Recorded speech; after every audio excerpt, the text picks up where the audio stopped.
Mio Tesoro. It's from the opera Don Giovanni, which is by Mozart, and it's a comedy for about as funny as they could be back then. It's been a minute since I've sung it, so we'll see what happens. But basically, I'm supposed to be acting brave for a loved one, trying to get revenge for someone who has taken advantage of her and killed her father in the process. So I'll do my best. Right, yeah, I mean, he's a drama Jacoby. That's not funny. Which means it's not really a comedy, it's like a dark comedy. Yeah, very dark. So it's this dark comedy. They upstairs with Mr. B. And Don Giovanni has, he boasts about having over 1,000 girlfriends in just Spain. And every woman he meets, he kind of, seduces them and talks them into having sex with him. And so he did that to this girl, Anna, right, Donna Anna. And as he's leaving the house, her father comes out and he's like, wait, who are you? Why don't, whatever. He's like, get out of my house and get out of my area or whatever. And then Giovanni turns around and stabs him with a knife. Something like that. So he kills him. So he kills her father and then runs off into the night. So Ottavio is not super brave, but he's trying to be brave. And she knows that he's not very brave, and she kind of takes advantage of that. But in this situation, yes, he's trying to be brave and show how he can take revenge on Giovanni for her father's death. Does that help a little, Louis? Yes.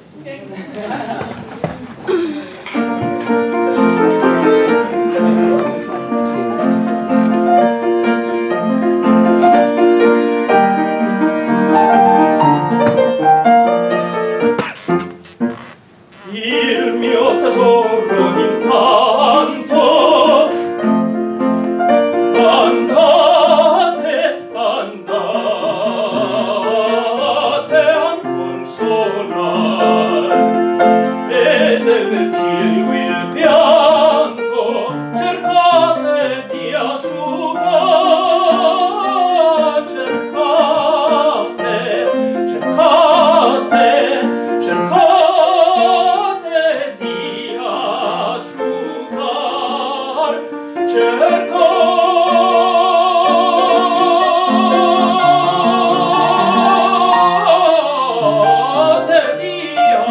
asciugar, ditele che i suoi torti a vendicar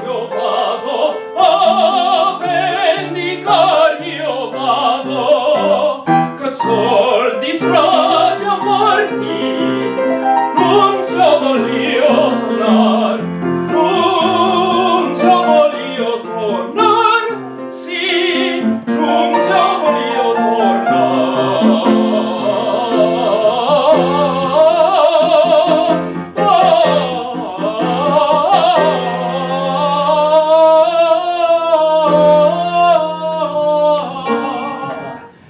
il mio tesoro intanto. Right there, il mio. Ready, go. Il mio tesoro intanto andate a consolar e del cielo il pianto cercate di asciugare, cercate di asciugar,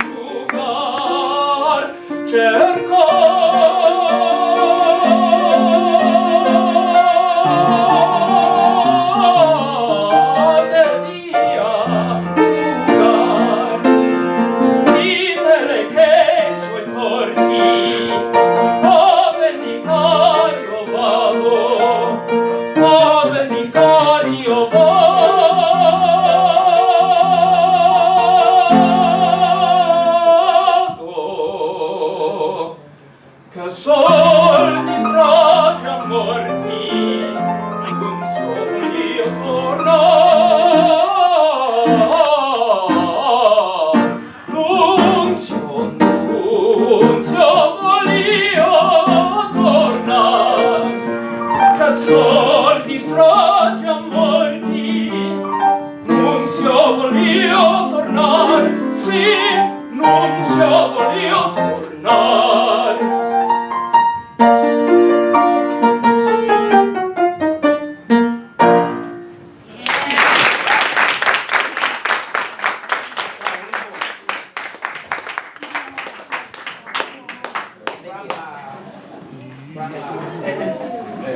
Y'all said it was hug day, but it's actually high five Friday.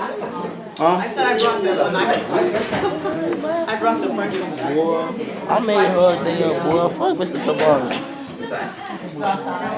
From the way. That's. Hey, D. Shit gay. Hey, it's still recording. So just how you say that's gay on the camera. Oh shit. It's recording. Yeah. Good. I didn't want my sister. Put the camera on me. Hey, what up, gang? Little head against my shoulder, shy at first and somewhat bolder, and her pride till she with a timid quaver yielded to the kiss I gave her, but she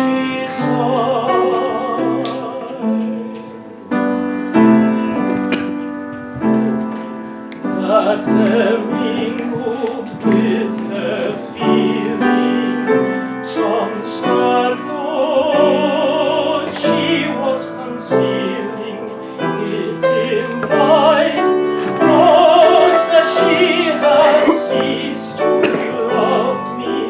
None on earth she sat above me, but she saw.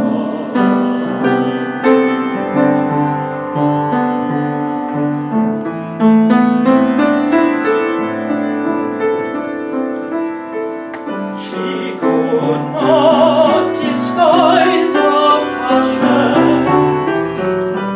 dread or doubt in weakest fashion.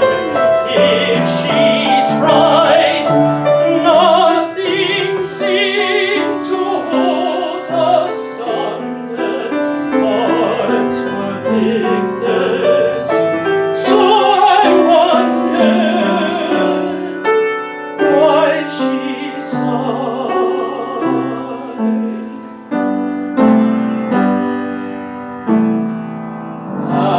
Afterwards I knew her truly, and she loved me staunchly, truly, till she died.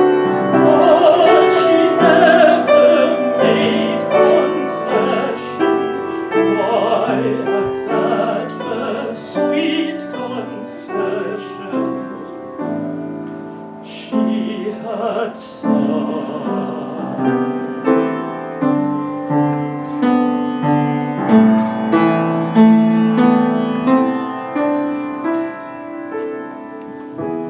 It was in our May remember, and though now I near November, and abide till my appointed change, unfretting. Sometimes I sit half regretting,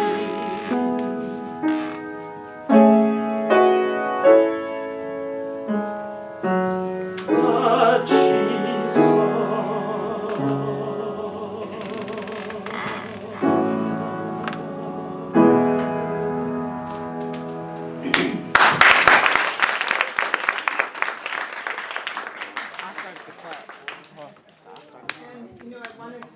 I'm in it.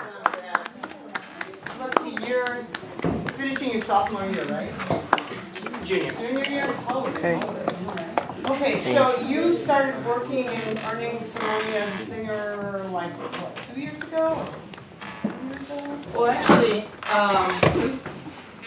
coming into my freshman year of high school, the first time I made money singing was at the After School Matters program, downtown Chicago at Gallery 37, which is a pretty decent choral program if you do HHW. so I recommend it. I had a great experience. And they aren't just set to one specific genre of music either. They do a little bit of everything. But after college, after I started college, I did the whole, I'm going to get a normal job and try and go to school at the same time. So I worked at a Target in my neighborhood for a few months. And I stole from that a couple times. I just couldn't do it. It was fine for a little while, especially like making your own money is like an awesome experience. But trying to balance school and work. And I mean, who wants to do retail when you could sing and get paid for that?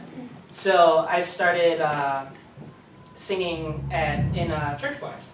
Yeah. Which is a pretty awesome experience. We mostly do hymns and stuff, which is cool.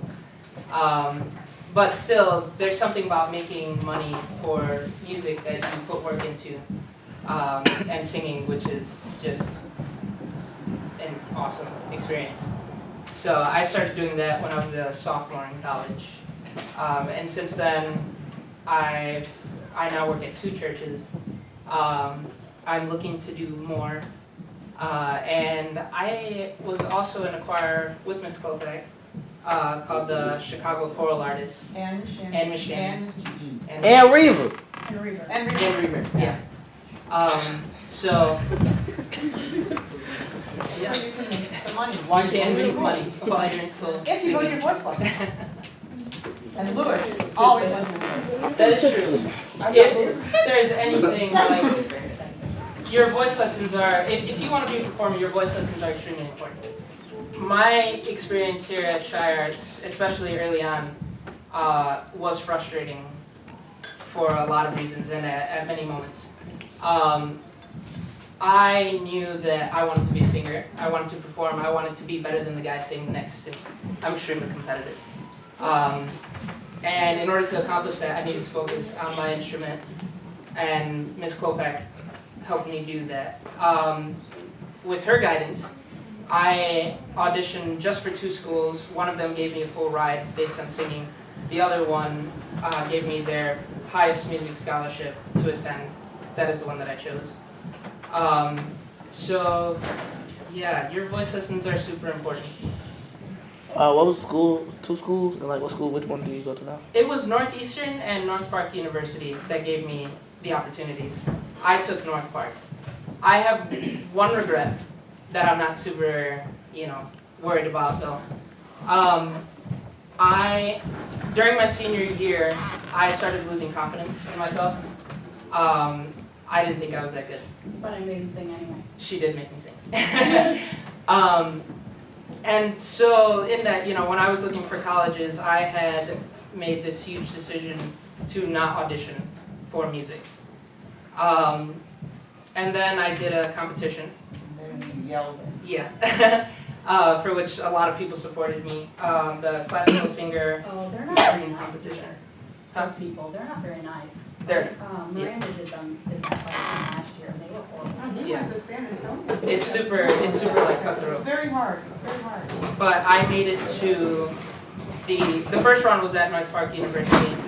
I impressed the judges so much that they walked up to me and told me to audition for their school, so I started getting a big head. The second round was in San Antonio, Texas, for which I could not afford the plane ticket to get there. But there were people through the school who wanted to see me succeed, and they supported me and donated money so that I could go to San Antonio and participate in the competition. Yeah.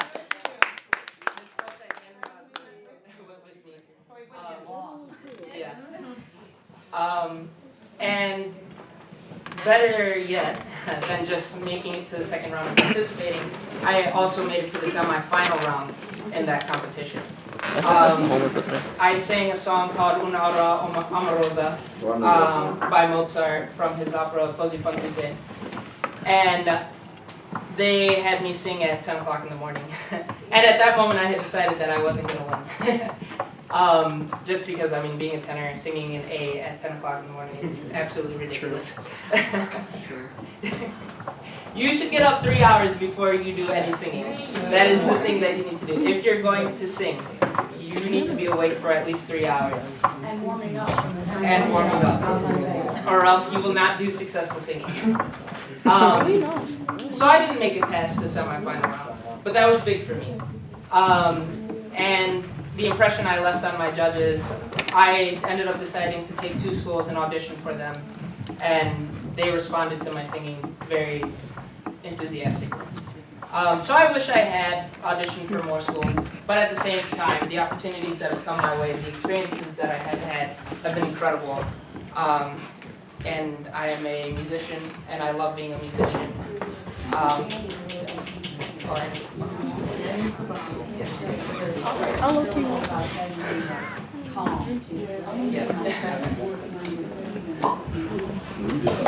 Anybody got a question for Louis Marquez? Your school's in San Antonio.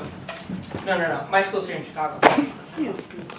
It's over We in went to a competition in San It's a Antonio. what? It's in Albany Park. It's like. Yeah, it's I'm so so like lost. Another question. Let me do, what, okay. I'm trying to put this. Why did you want to stay in Chicago? Cause you got a tour ride. Or he got close to That's it. part of it. But I am a very practical thinker. And if you want to be a successful musician, you should be where the work is. There is no sense, in my opinion, to learning music at an institution where you have no access to doing true music, performing outside of school. Performing in school is great, it's fantastic, and it's fun. The real world, not so fantastic, not so fun. You need to be exposed to it as soon as possible, in my opinion, so that you can get used to it, learn how to manipulate it, learn how to network within it, and, make it fun. You can always go away from grad school. Right, you could always go away for grad school. And to that, school is what you make it. You do want to go where the money is, and if that is out of state, maybe you should take the opportunity. You just need to make sure that you as a musician are honing your instrument so that, the product is going to be absolutely incredible. You know what I mean? So really focus on what you have and make something out of it. So that if you don't have access to music where you go to school, when you come back to Chicago or New York or anything like that, you will be marketable. You will be talented, and when you go into that audition, they're going to be like, I want you. You know what I mean? In the meantime, while I've been here, I do know people. While going through school, I've met people that I can network with and perform with. I just did a performance at Orchestra Hall with some people for St. Patrick's Day, this huge festival. Thanks to just knowing people, I got a phone call one day. Hey, can you sing? There's a performance in like a week. We'll pay you. I was like, okay, sure. That's an opportunity I may not have gotten if I were off school. But again, it is what you make it. Academic-wise, how did this school help you in college? This school? Yes. Okay. So, that's a good question. It didn't harm me. I wouldn't say I'm the best at math or science or history for that matter. I would argue that when it comes to college, it's, as you're going through the levels, it doesn't get much harder. You are going to become smarter and learn better as you get older. You're not going to notice that difference. My major is obviously music, which is ultimately what will matter most when you're in college. I'm not saying that your academic classes don't matter. They do matter, but they won't be difficult. You know what I mean? It's just going to be on your level. As far as how this institution has helped me in college, I'm ahead of the game. I was always ahead of the game since I started. I could have tested out of some classes. I probably should have tested out of some music classes. but again, your education is what you make it. I have a friend who's an incredible violinist, and he chose to pursue a business degree. While he was here at ChiArts, he practiced the violin and did all that stuff. But when he was in his classes, he made the most out of them. Paid attention to all of his teachers and made sure he understood the content and passed all his tests with A's, turned in all of his music, specifically so that he could fail the final and not have to worry about it. But the end result was that when he got to college, he was more than ready to pursue a business degree and the classes that are more intense than what I'm experiencing academically as a music major, since that's not my focus. And his work ethic is incredible because he took advantage of the academic courses that this school provides.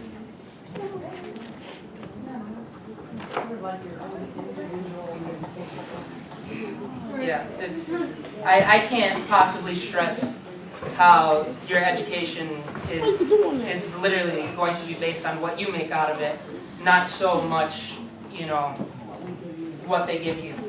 Because they are giving you what you need to succeed. You just need to do something with it.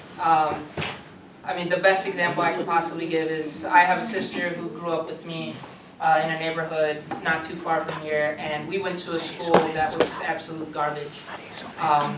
But she passed everything with straight A's, and she was extremely successful.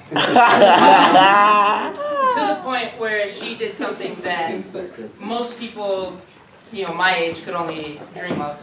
But I'm 21 now. By the time my sister was 21, she had graduated school, paid off all of her loans, bought a house, had a daughter, and got married. You said your sister? Yes. Your blood sister or like your friend like sister? Blood sister. She accomplished that because she took advantage of the education she was given. And it did not matter what institution she went to. Ultimately, she did study business in school, but where a lot of people might encourage you to go to some super expensive, super awesome school, she did that for her first year, and that's what accumulated debt for her. She went to UIC, stood there for a year, and realized it wasn't for her because it was too expensive. She transferred to Wright College and then finished her degree at Northeastern, which she was able to fund herself, and by the time she graduated, made more than enough money to pay off the little amount of debt that she had since she made that decision very quickly. Your school is in the city of Chicago? Yes. Okay, so it's like one of those little downtown schools. No. My school is further northwest by Foster and Kedzie. Yeah. Okay, so it's like a big university or it's small? My university is a small one. Okay, so you live like on campus or you go home? I go home. Okay. I benefit from living closer to that campus. Something I wish I could have said about ChiArts. But I busted my butt to be here. I am jealous of you guys that the school moved here when it did. I know some of you probably hate this location. Exactly. But when I was attending this school, I graduated before it moved here, and I lived the block that way. So I didn't get to experience it. And your facility is absolutely incredible.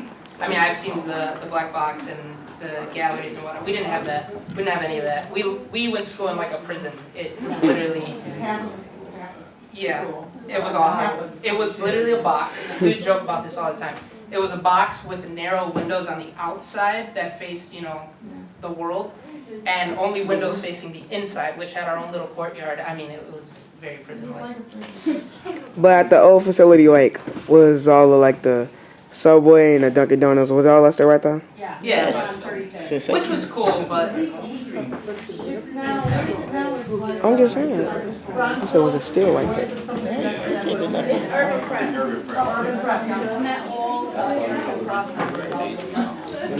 So Louis, enough about you, and don't you want to hear these guys sing? I do. I would like to hear you guys sing. I would like to encourage you guys to sing. Come on, Eros. I mean, when I was here, even when I started college, I used to be extremely nervous. all the time when I go up to perform. And then my teacher was like, you're not gonna stop getting nervous until you perform more. And so she made me do a performance for the entire music program once a week. I had to sing a song or two in front of everybody for an entire semester. By the time that was over, I wasn't nervous anymore. I still get a little bit nervous, but it's manageable. Your nerves are supposed to help you, and if you let them get out of control, you will not be able to stand in front of anyone and perform anything. Your breath will go, your body will go, you'll look funny. There's a video of me on Facebook performing Karamil Ben when I was a freshman here, and I did not show my nerves in my arms or my body. It went to my eyes, and so I would just blink. Just ridiculous, on beat. It would be Karamil Ben. It was really bad. You know, you figure out how to control that while you're here. If you could do that while you're young, if you really want to perform and you know, have an incredible music experience singing, then you should take advantage of performance opportunities. You know, volunteer, stand up to sing first. You know, figure out some way to control your nerves. I mean, everyone might be judging you, but who cares? You know, like, I've been judged many times. I've had people tell me they love my voice. I've had a woman say in a competition she absolutely hated my voice. It is what it is. You know, you have to know. He did that. She said if you had my back, and I heard her. But it is what it is. Know your instrument and love your instrument.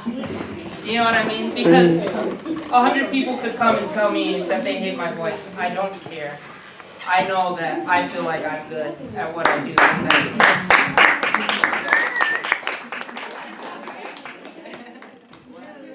So, I would like to hear you guys sing though. No. The Black Steelers.